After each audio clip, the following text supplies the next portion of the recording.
Megan Hilliard.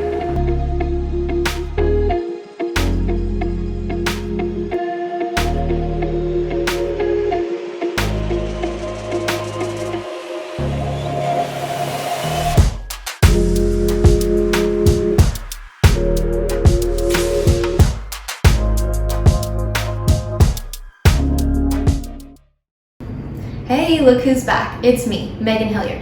Now let me take a minute to follow up on what I had spoken to y'all about last week. I'm a person who may not look like it, but I have a disability. Oh, do I have something to tell you? This means that I've spent a lot of time in the hospital since the pandemic has started, and you're probably wondering what that is like. Well, I'm a pretty good source to talk about that. I can say that I have never felt at more of a risk being in any medical facility that I have in a grocery store or even a public place. It might even be safer considering people actually wear their masks and adhere to stricter safety protocol. Now, as for my disability, that's where it gets a little tricky. I was called a Chiari malformation. I will be needing a second revision, which will be a brain surgery in December for my condition.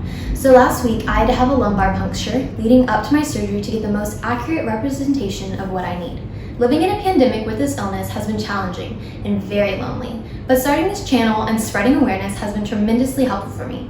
I know we're in a very strange and trying time, but I'm here to remind you that despite all this, there is a light at the end of the tunnel. If there's anything you can learn from me, it is to take the reins on adversity and don't let it rain onto you. Now, on to Josh with sports. All right, thank you, Megan.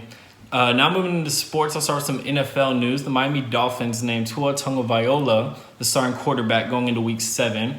Ryan Fitzpatrick was currently leading the team at the position and led them to a 3-3 overall record. And this will be Tua's first start in the NFL as he's a rookie. This is also will be his first game starting since he played at Alabama, suffering a potential career-ending leg injury that was pretty bad. No one knew if he'd be able to play again, go back to the potential that he had while he was at Alabama. So it's nice to see him back on the field, starting in the NFL uniform. Also in the NFL news, Antonio Brown is suspected to be coming back to the NFL after all the controversies surrounding him that he had with the Raiders, New England, all that. So we might see him back in the NFL too, with the Seattle Seahawks are rumored to be pursuing him heavily. So it would be cool to see him playing alongside Russell Wilson, who's a MVP candidate right now, who, he might win it all. So we'll see how that works out. Also going into Week 7, the Seattle Seahawks and Pittsburgh Steelers are the only teams undefeated at this point, both 5-0. They will both play Sunday, as the Steelers will play the Titans and the Seahawks will play the Cardinals. So that's all I have for NFL news. Moving to the NBA, Stan Van Gundy was hired as the New Orleans Pelicans head coach. He hasn't been coaching the last 2 years, but from 2003 to 2018, he was a head coach for Miami, Orlando, and Detroit. So it's good to see him back coaching. So that's all I have for today in sports. Now on to Sofia. Thanks, Josh. We miss you. Hey, what's up, world? I'm Sofia Gonzalez. Now let's dive into our next story. The Texas State Board of Social Work Examiners voted unanimously to change a section of its code of conduct.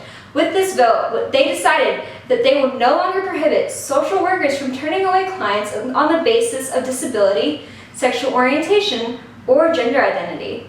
This vote happened during a joint online meeting between the Social Work Board and the Texas Behavioral Health Executive Council. This change was recommended by Governor Greg Abbott's office because the code did not agree with the legislation that was already laid out. However, some social workers are saying it feels like a punch to the gut. The Texas legislature is led by Republicans that have been long opposed to expanding non-discrimination protections to those in the LGBTQ community regarding employment, housing, and other areas of state law. It seems as if this means we're moving backwards in our protection of those within the LGBTQ community. But the issue will be revisited on Tuesday, October 27th. Whether or not this resonates with you, please don't forget that early voting ends exactly a week from today. Thank you. Come on, let's go vote.